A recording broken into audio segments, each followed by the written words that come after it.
મચાવો સંતો ધૂન મચાવો,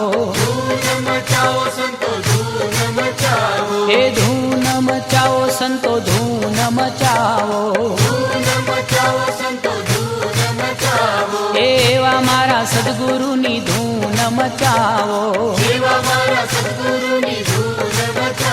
એ ધૂન મચાવો સંતો ધૂન મચાવો, માતાજીના પાર્વતી ને પિતા મહાદેવ, માતાજીના પાર્વતી ને પિતા મહાદેવ, એવા મારા ગણપતિની ધૂન મચાવો, એ ધૂન મચાવો સંતો ધૂન મચાવો, એવા મારા સદગુરુની ધૂન મચાવો, માતાજીના દેવકી ને પિતા વસુદેવ, માતાજીના દેવકી ને પિતા વસુદેવ, એવા મારા કનૈયાની ધૂન મચાવો, ધૂન મચાવો સંતો ધૂન મચાવો, એવા મારા સદગુરુની ધૂન મચાવો,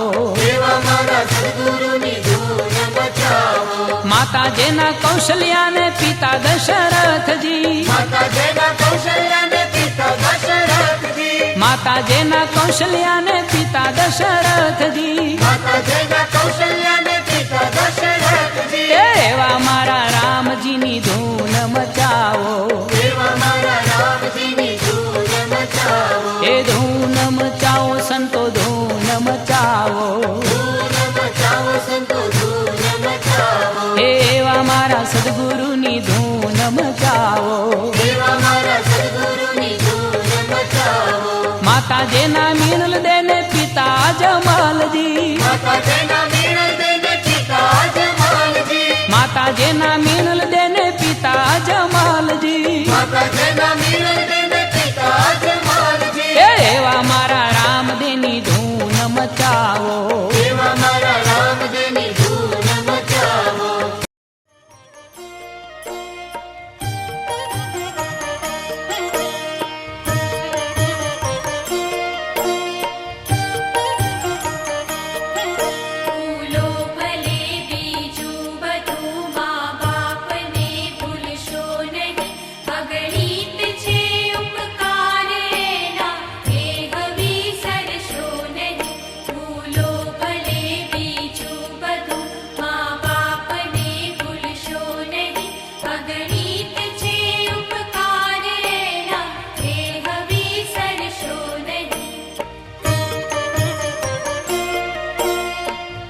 ચુનીલાલ બાપાએ આપણને ભક્તિ કરાવી.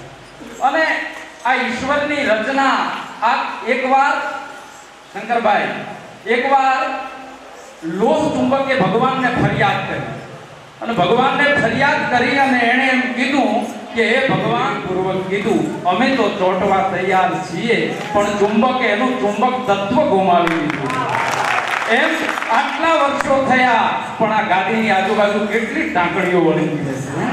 આ ગુરુ મહારાજનો પ્રતાપ તમે જો આટલો સમય વીત્યો અને ઈશ્વરની અદ્ભુત રચના છે કે રામની એ અજબ રચના રે એનો પાર મનુષ્ય કેમ પાવે એ પાર મનુષ્ય કેમ પાવે એ ભલે ઊંચા વિમાન ઉડાડે રામની અજબ રચના રે એનો પાર મનુષ્ય કેમ પાવે કે ભૂવો ધૂણીને માંદો પડે ત્યાં એ બીજા ભુવાને તેડાવે.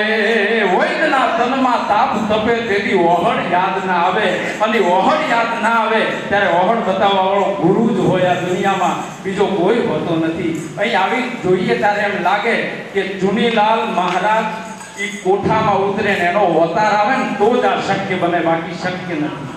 કોકને કોકનો અવતાર આવે, ચુનીલાલના ચેલાને ચુનીલાલનો અવતાર આવે, બાકી તમે 10 મિનિટ મંજીરું વગાડો આયોડેક્સ લગાવો પણ આખી રાત એના છકોર બોલતા હોય. અને આ ઈશ્વરની રચના એમ કહેવાય છે કે દિયા હે ખુદાને આ યજમાન પરિવાર પ્રવીણભાઈ ને એમનો આ બધાનો પણ હતા.